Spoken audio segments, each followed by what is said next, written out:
کہ آپ صلی اللہ علیہ وسلم کسی جگہ تشریف لے گئے، آپ نے پیشاب فرمایا، اس کے بعد آپ نے وضو کیا اور پیشانی پر مسح کیا. تو اب ظاہر ہے پیشانی پر مسح اگر ہوگا تو قرآن کی تو یہ آیت چھوٹ جائے گی، قرآن تو سر پہ مسح کا کہہ رہا ہے. تو ہم یہ کہتے ہیں کہ وہاں پیشانی سے مراد پیشانی کی مقدار ہے. صحابی کی مراد یہ تھی کہ پیشانی کے بقدر جو سر کا حصہ ہے نا، اتنا حصہ جو پیشانی کے برابر ہو اس پہ مسح کیا. عربی میں چیزیں محذوف ہوتی ہیں، اردو میں بھی ہوتی ہیں. جیسے ہم کہتے ہیں گاڑی پنچر ہو گئی، مراد گاڑی کا ٹائر پنچر ہوا، تو علی ناصیتی کا مطلب علی مقدار ناصیتی، کیونکہ پیشانی پر مسح تو کسی کے نزدیک بھی جائز نہیں ہے، قرآن کے خلاف ہو جائے گا. تو اب پیشانی جو ہے نا یہ سر کا چوتھائی حصہ بنتی ہے، اور ویسے بھی کسی چیز کا 1/4 سے کم اگر آپ جائیں گے تو وہ اس چیز کا ایسا حصہ بن جائے گا جو نہ ہونے کے برابر ہوگا. کبھی 1/3 کسی چیز کا ایک بڑا حصہ ہوتا ہے، کبھی 1/4 ہوتا ہے. تو اس بیس پر امام حنیفہ کا قول یہ ہے کہ سر کے چوتھائی حصے کا بھی اگر کوئی مسح کر لیتا ہے 1/4 کا تو فرض ادا ہو جائے گا. لیکن سنت مؤکدہ یہی ہے کہ پورے سر کا مسح کرے، جیسے کہ آپ صلی اللہ علیہ وسلم کا معمول تھا. اور امام شافعی کہتے ہیں کہ قرآن میں بعض سر کا مسح کا حکم ہے، تو ایک بال کا بھی مسح ہو گیا نا تو وہ بعض سر ہی کہلائے گا. لیکن حنفیہ کی طرف سے، امام حنیفہ کی طرف سے اس کا جواب یہ ہے کہ بھئی بعض سر تو ہے، ایک بال پہ آپ مسح کر لیں تو سر کا بعض حصہ تو وہ ہو گیا، لیکن یہ اتنا بعض ہے جتنا قرآن نے حکم دیا یہ ہمیں نہیں پتا. یہ بعض کتنا ہے یہ مقدار مجمل ہے، مبہم ہے. تو حدیث میں اس کی تفسیر ہے، تو ہم حدیث کو بطور تفسیر کے لے کے 1/4 سر کے مسح کو لازم قرار دیں گے. بہرحال یہ فقہ کا اختلاف ہے، جو جس فقہ کو فالو کر رہا ہے اس بھی عمل کر سکتا ہے وہ. تو لیکن سنت یہی ہے کہ پراپر پورا وضو کیا جائے جیسے نبی صلی اللہ علیہ وسلم نے سکھایا، جو بخاری اور مسلم میں. جیسے مسلمان کرتے ہیں، ہاتھ دھوتے ہیں، کلی کرتے ہیں، ناک میں پانی، پھر چہرے دھوتے ہیں 3 دفعہ، پھر کوہنیاں، پھر سر کا پورا پراپر مسح. یہ جو یہ طریقے آج کل مسح کے مشہور ہیں، یوں کر کے، یہ کہیں ثابت نہیں، بس ایسے پورا مسح کر لیا. تو اس طرح بھی ثابت ہے، یوں کیا جائے یہ بھی ثابت ہے، دوبارہ بھی واپس لایا جائے، دونوں طرح سے ثابت ہے مسح. وَأَرْجُلَكُمْ إِلَى الْكَعْبَيْنِ، اور پاؤں دھو ٹخنوں تک. تو پاؤں کا دھونا بھی لازم ہے، پاؤں دھوئے بغیر نماز نہیں ہوتی. وَإِن كُنتُمْ جُنُبًا، آگے اللہ نے جنابت کے حکام بیان کیے کہ یہ تو جب تھا جب تم میں سے کوئی قضائے حاجت سے آئے، لیکن اگر غسل فرض ہو جائے تو کیا کرنا ہے؟ جنابت کی حالت میں ہو تو پھر وضو نہیں ہے بلکہ نماز سے پہلے آپ کو غسل کرنا پڑے گا. اگر تم جنابت میں ہو فطہروا، تو خوب طہارت حاصل کرو، جس کو غسل سے تعبیر کیا گیا ہے، حدیث میں اس کی تشریح آتی ہے. اب آگے تیمم کی آیات ہیں. وَإِن كُنتُم مَرْضَىٰ، اگر تم مریض ہو یا سفر میں ہو، یا تم میں سے کوئی شخص قضائے حاجت سے آیا ہو، یا تم میں سے کسی نے عورت کو چھوا ہو تو اور تمہیں پانی نہ ملے، تو ایسی کنڈیشن میں تم پاکیزہ مٹی سے تیمم کرو. تیمم کا حکم پہلے بھی گزر چکا ہے، دوبارہ بھی آ رہا ہے. اس کی وجہ یہ ہے کہ پہلے تو تیمم کا حکم اس لیے بیان کیا گیا تھا کہ تیمم کو مقصود بنا کے کہ شریعت میں پانی نہ ملے تو یہ حکم ہے. اب تیمم کا حکم ضمنن ہے. ضمنن کا مطلب آگے اللہ تعالیٰ مسلمانوں کو بتا رہے ہیں کہ اللہ تمہیں جو وضو کے احکام دے رہا ہے تو تمہیں پاک کرنا مقصد ہے، تنگی میں ڈالنا مقصد نہیں ہے. تو تیمم بھی چونکہ وضو کا خلیفہ ہے، تو نعمت کو کمپلیٹلی بیان کرنے کے لیے اللہ نے اس تیمم کی آیت کو دوبارہ ذکر کر دیا یہاں پہ. یعنی کیونکہ آگے پھر قرآن میں آ رہا ہے نا کہ اللہ تمہیں تنگی میں نہیں ڈالنا چاہتا، اللہ تمہیں پاک صاف کرنا چاہتا ہے. تو یہ یعنی طہارت کے احکام تمہیں تفصیل سے دے کے تمہیں پاک کرنا چاہ رہا ہے. تو اس تفصیل کی وجہ سے دوبارہ سے تیمم کی آیتوں کو ریپیٹ کیا گیا کہ اتنا پاک کرنا چاہتا ہے کہ پانی نہ ملے تو بھی تمہیں ایسا ہی نہیں چھوڑا اس نے، بلکہ تیمم کو پانی کا قائم مقام قرار دے کے تمہیں وہ پاک فرض کر لیتا ہے. تو یہ ضمناً یہ آیت دوبارہ ریپیٹ کی جا رہی ہے تاکہ اللہ کی نعمت کا تمام ہونا اپنے بندوں پر یہ واضح ہو جائے. فرمایا اگر تم نے عورتوں کو چھوا اور تمہیں پانی نہ ملے تو تیمم کرو. یعنی جن چیزوں سے وضو ٹوٹتا ہے انہی چیزوں سے تیمم بھی واجب ہوتا ہے. فرق صرف اتنا ہے کہ تیمم جب ہوگا جب پانی نہ ہو، اور اگر پانی موجود ہو تو تیمم جائز نہیں. تو غسل کے لیے بھی وہی تیمم ہے جو وضو کے لیے تیمم ہے. فرق صرف نیت کا ہے کہ اگر آپ غسل کے لیے تیمم کریں گے تو نیت غسل کی کریں گے، اور اگر آپ وضو کے لیے تیمم کریں گے تو نیت وضو کی کریں گے. طریقہ ایک ہی ہے. وہ طریقہ کیا ہے اللہ نے بیان کیا، فَامْسَحُوا بِوُجُوهِكُمْ وَأَيْدِيكُمْ مِنْهُ، اپنے چہروں اور ہاتھوں کو مسح کرو اس سے. تیمم کا طریقہ دوبارہ بتا دیتا ہوں.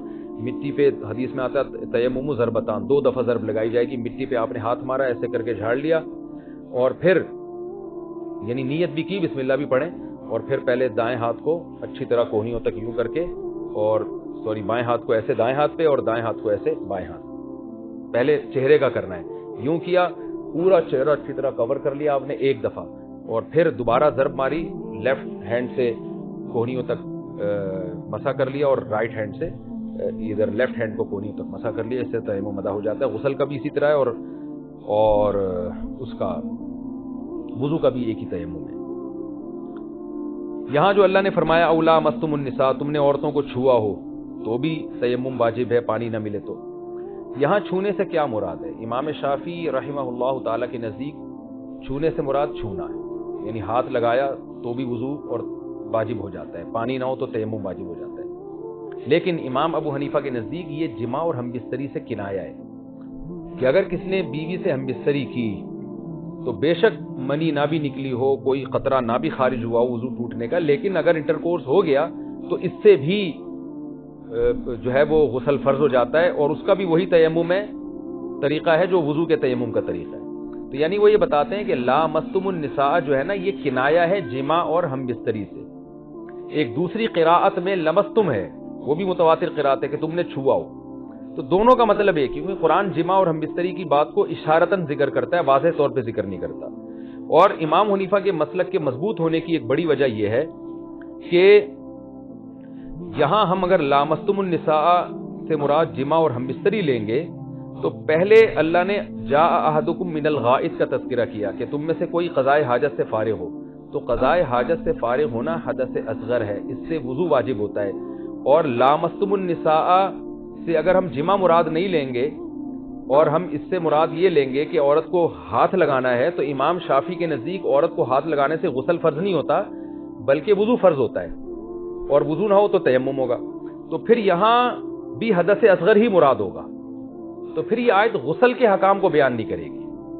تو ہم اگر لامستم النساء سے جماع مراد لیتے ہیں تو اس سے پتہ چلتا ہے کہ او جاء احدکم من الغائط سے مراد ہے وہ چیزیں جو وضو کو واجب کرتی ہیں، لامستم النساء سے مراد ہے وہ چیزیں جو غسل کو واجب کرتی ہیں، تو دونوں کے تیمم اللہ نے پھر بیان کر دیا، تو آیت میں پھر تکرار نہیں ہوگا۔ یہ بھی ایک قرینہ ہے جن کی یعنی فقہی حکام ہے، اگر میں بہت ڈیٹیل میں جا کے سمجھاؤں گا تو بہت زیادہ لمبا لیکچر ہو جائے گا، تو خیر یہ آپ کو میں نے ہلکا پھلکا دونوں کے دلائل کا خلاصہ آپ کے سامنے پیش کر دیا۔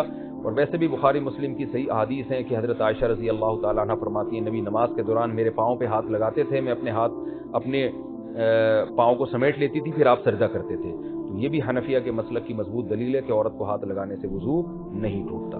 امام شافعی کے بہرحال اپنے دلائل ہیں جن میں ان کی نظر میں مضبوط دلیل یہ ہے۔ فَتَيَمَّمُوا صَعِيدًا طَيِّبًا فَامْسَحُوا بِوُجُوهِكُمْ وَأَيْدِيكُمْ مِنْهُ۔ اب اللہ نے چونکہ غسل کے احکام دیے کہ غسل بھی کرو اس صورت میں اور وضو بھی کرو، یہ نہ ملے تو تیمم کرو، انسان پریشان ہوگا، اللہ نماز تو دن میں 5 دفعہ ہے، 5 دفعہ میں غسل بھی کروں اور کپڑوں کو بھی پاک رکھوں جو نماز کے حکام ہیں، تو یہ تو بڑی ٹینشن والا دین ہے، بڑی ٹینشن والا مذہب ہے، اور غسل فرض ہو جائے، اب سفر میں انسان ہوتا ہے، احتلام ہو جاتا ہے، اس کو نہانا پڑتا ہے فجر کی نماز سے پہلے، یہ تو بڑی ٹینشن والی بات ہے، بہت مشکل دین ہے۔ اللہ نے فرمایا ما یرید اللہ لیجعل علیکم من حرج، دیکھو اللہ یہ نہیں چاہتا کہ تمہیں حرج میں، تنگی میں ڈالے، ٹینشن میں ڈالنے کا ارادہ نہیں ہے اللہ کا، ولیکن لیکن یریدو اللہ یہ چاہتا ہے لیطہرکم کہ تم کو پاک صاف رکھے۔ مسلمان قوم نیٹ کلین ہونی چاہیے، پاک صاف ہونی چاہیے، گندگیوں سے دور ہونی چاہیے، تو اب اس کے لیے تو کچھ نہ کچھ ٹینشن اٹھانی پڑے گی۔ جیسے ماں اپنے بچے کو اگر کہے نا کہ بھئی نہا کے آؤ، وہ بچہ کہ اماں آپ نے مجھے ٹینشن میں ڈال دیا، تو ماں کہے گی بیٹا میں چاہتی ہوں میرا بچہ صاف ستھرا لگے، اچھا لگے دیکھنے میں، تو اللہ طہارت چاہتا ہے، طہارت کو پسند کرتا ہے۔ ان اللہ یحب التوابین ویحب المتطہرین، قرآن کہتے ہیں اللہ توبہ کرنے والوں کو بھی پسند کرتا ہے اور پاک صاف رہنے والوں کو بھی پسند کرتا ہے، تو اللہ چاہتا ہے کہ تمہیں پاک صاف رکھے۔ وَلِيُتِمَّ نِعْمَتَهُ عَلَيْكُمْ، اور اللہ اپنی نعمت تم پر تمام کر دے۔ اگر یہ طہارت کے حکام اللہ تمہیں نہ دیتا تو اسلام کے کچھ اچھے حکام تمہیں مل جاتے، کچھ رہ جاتے، تو تم پورے طور پر ایک کامل اچھے انسان نہ بن پاتے، تو نعمت ادھوری رہ جاتی۔ نعمت کو مکمل کرنے کے لیے کچھ مشکل احکام بھی تمہیں دینے تھے ہم نے۔